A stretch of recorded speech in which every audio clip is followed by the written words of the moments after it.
Genesis chapter 11. The Tower of Babel. At one time all the people of the world spoke the same language and used the same words. As the people migrated to the east, they found a plain in the land of Babylonia and settled there.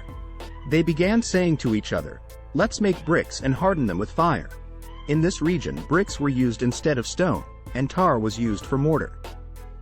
Then they said, "Come, let's build a great city for ourselves with a tower that reaches into the sky. This will make us famous and keep us from being scattered all over the world." But the Lord came down to look at the city and the tower the people were building. "Look," he said. "The people are united, and they all speak the same language.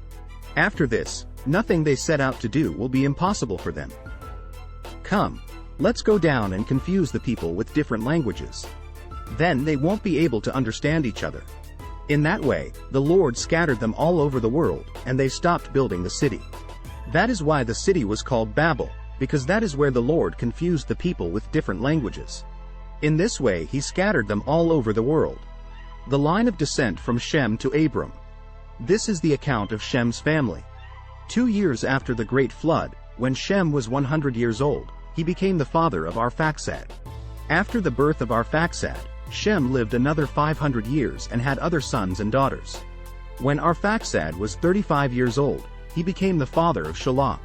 After the birth of Shelah, Arphaxad lived another 403 years and had other sons and daughters. When Shelah was 30 years old, he became the father of Eber. After the birth of Eber, Shelah lived another 403 years and had other sons and daughters. When Eber was 34 years old, he became the father of Peleg. After the birth of Peleg, Eber lived another 430 years and had other sons and daughters. When Peleg was 30 years old, he became the father of Reu. After the birth of Reu, Peleg lived another 209 years and had other sons and daughters. When Reu was 32 years old, he became the father of Serug. After the birth of Serug, Reu lived another 207 years and had other sons and daughters.